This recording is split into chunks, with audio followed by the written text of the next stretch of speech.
오수근의 한중일 타임즈.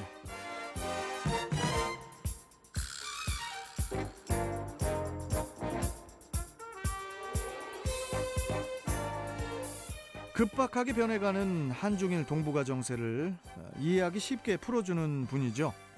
오수근 콩코디아 국제대학교 대외교류 부총장 연결해서 관련 소식 들어보도록 하겠습니다. 자, 오수근 부총장님 안녕하세요.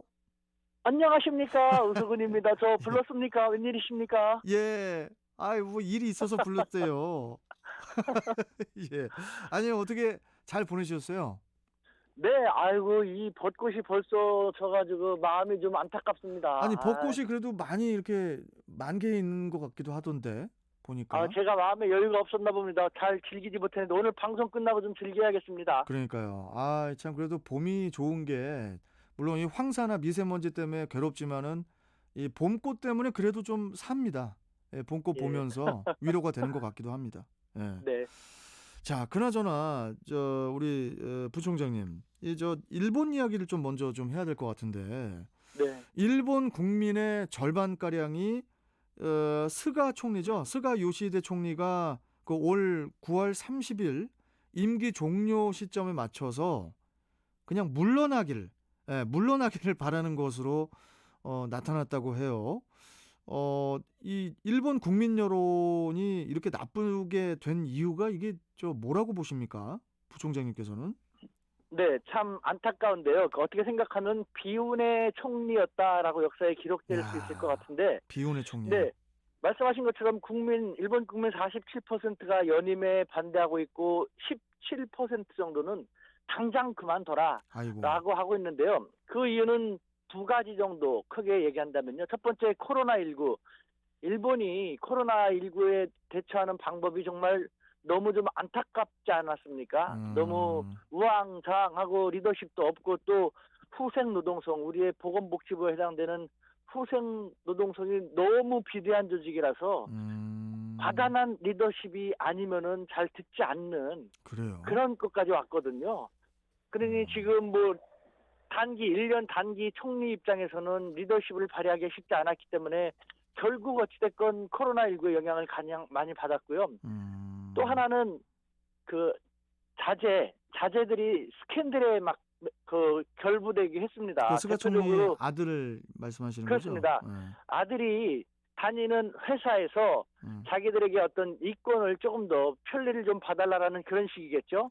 관련되는 기관의 공무원들에게 아들이 직접 나서서 접대를 했습니다. 상응 대접을 함으로써 그것이 또 적발이 돼가지고 결국 스가 총리는 설상가상의 타격을 입고 당장 그만뒀으면 좋겠다라는 소리를 듣기까지 된 것이죠. 아니 그런데 이제 요미우리 신문은 자민당 내 2인자인 그 니카이 도시히로 간사장, 네. 도시히로 간사장이 스가의 당 총재 연임을 지지한다는 그런 입장을 일찌감치 네. 밝히고 있는 그런 상황으로 알고 있는데 그 말인즉슨 현재 이 스가 요시히데 총리를 대체할 인물이 없다는 거 아닌가요? 그건 아니죠. 그건 아닙니까?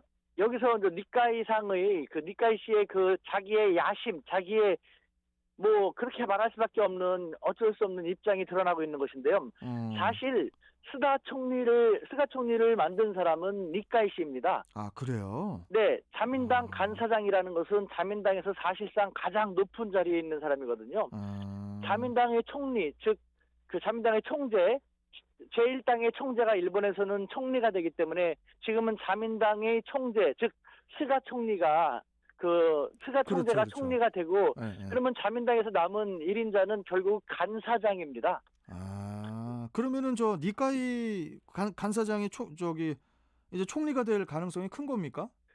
본인은 여러 가지 측면에서 총리가 되고 싶진 않고요. 되기 쉽지도 않고 되고 싶지도 않고 그래요? 마음은 있지만 그렇게 표명을 하고 있죠. 대신 스가 총리를 자기가 옹립해서 만들었는데 얼마 가지도 못하고 자초되면은 당내에서 자기의 위상은 얼마나 추락되겠습니까? 그리고 또 자기의 영향력, 사실상 자기가 마쿠 1인자와 같은 영향력을 행사해 왔는데 그 영향력도 행사할 수 없게 되니까 그렇게 말하는 것이죠. 사실 일본에는 예를 들면 고노다로 뭐 규제 개혁상이라든가 고이즈미 신조로 환경상 등 뭐 일본 사람들이 선호하는 정치인들도 적지가 않은데 인물이 없다라는 것은 너무나 말이 안 되는 것이죠. 그렇군요. 그러니까 뭐 9월 말에 뭐 여하튼 이 스가 총리가 교체가 될 가능성이 크다 이렇게 좀 우리가 예상을 하고 있으면 될까요? 지금 상태로는 특별한 어떤 좋은 변수 방향으로 흘러가지 않는 한 예를 들면은 그 10월 달에 또 중의원 선거가 있는데 중의원 선거에서 지금의 리더십이 부재한 상태에서 선거를 치르게 되면은 자민당이 또 타격을 입게 되기 때문에 그렇죠. 자민당 의원들도 지금 같은 상태라면은 스가로는 선거를 치를 수 없다라는 생각이 강하기 때문에 안타깝게 될 수도 있는 것이죠. 참, 또 일본도 참 참 시끄럽습니다. 예, 복잡합니다. 예. 자, 그리고 일본 정부가 그 주 4일 근무제, 그러니까 뭐 어떻게 보면 이제 주 3일 휴무제라고 할 수도 있죠. 주 4일 근무제 도입을 검토하고 있는 것으로 이제 전해졌다고 하는데 이게 뭐 장단점이 있을 것 같기는 합니다. 이게 네. 지금 저 일본 정부가 이렇게 이런 근무 형태를 도입하려고 하는 이유 뭐라고 네. 보십니까? 네, 일본에서는 선택적 주 휴 3일, 일주일에 3일을 휴일로 보낸다. 그 선택적 주 휴 3일제라고 하고 있는데 아직은 검토 단계입니다. 그런데 검토입니까? 네, 이와 같은 안이 나오는 이유는요. 두 가지 정도로 크게 요약할 수 있습니다. 첫 번째는 코로나19 확산을 예방하겠다. 그러니까 어차피 코로나19 터진 다음에 재택근무를 많이 하고 제대로 출근도 못하니까 어정쩡한 상태보다는 아예 제도적으로 도입을 함으로써 선택적 주 3일제를 도입하고 즉 일주일에 4일만 근무하도록 한다면은 조금 더 안정적인 상태에서 할 수 있지 않겠냐라는 첫 번째고요. 두 번째 도입을 검토하는 이유는 여행을 장려하려고 하는 것이죠. 여행이요? 그렇게 되면은 그렇게 되면 주 4일 근무하고 3일 동안 시간이 남기 때문에 여행 계획을 세워서 나가게 되면은 경기를 진작시킬 수도 있지 않냐라는.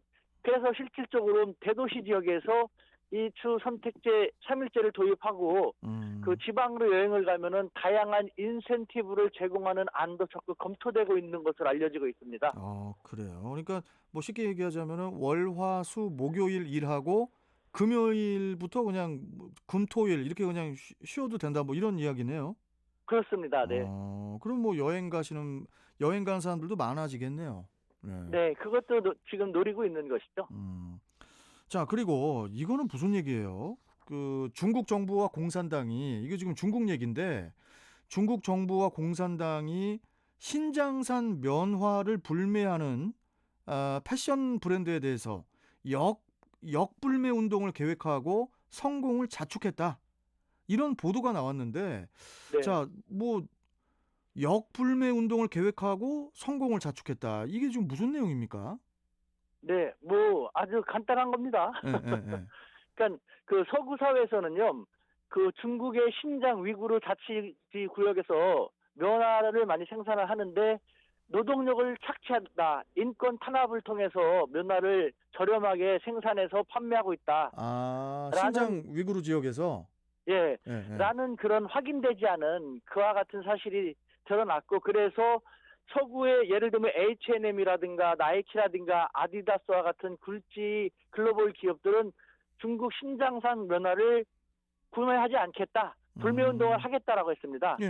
이에 대해서 일부 중국의 네티즌들은 아니 확인되지도 않은 것 같다가 어떻게 우리 중국을 이렇게 망신을 주고 그러냐.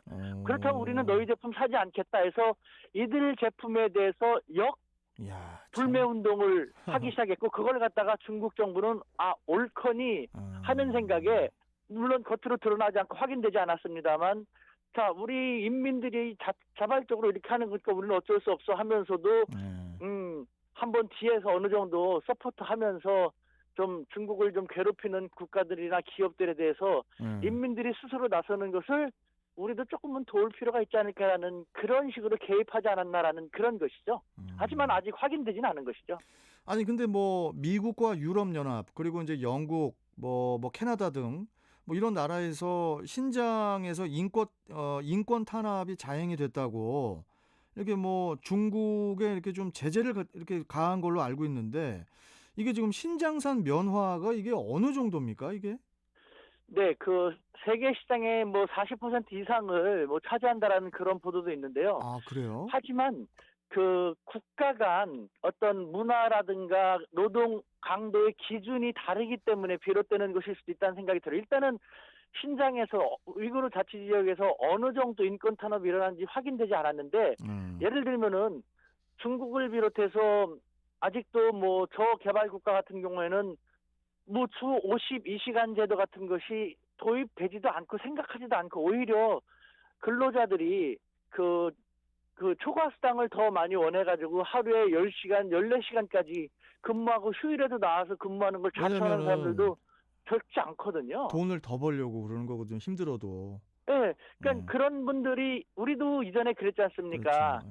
그런 분들이 있기 때문에 저개발 국가에서는 뭐 서구의 기준으로 볼 때는 노동을 탄압한다, 이건 인권 탄압에 너무 가혹하다라고 하지만, 상대편의 입장에서는 나는 지금 돈이 더 필요하기 때문에 내가 알아서 한다는데 왜 너희들이 간섭이야? 음. 라는 것도 있을 수 있고, 또 자동차 같은 경우도, 화물차 같은 경우 음. 화물칸에 사람이 탈 수 없지 않습니까? 우리도 그렇게 된 지 얼마 안 됐지 그렇죠, 않습니까? 그렇죠. 예. 근데 아직도 많은 국가들은 트럭의 화물차, 그 화물칸을 갖다가 사람들이 타는 아예 여객 운송 수단으로 개조해서 우리의 간단한 버스와 같은 그런 음. 기능도 하기도 하거든요. 예예. 그러니까 상황이 어떤지 자세히 모릅니다만, 너무 한쪽의 입장에서만, 자기들의 입장에서만 상대방 국가의 상황을 잘 모르면서 비난하고 지적하고 하는 것도 좀 다시 한번 생각해 볼 필요도 있지 않을까라는 그런 생각도 듭니다. 참 뭐 인터넷상의 검열이라든지 또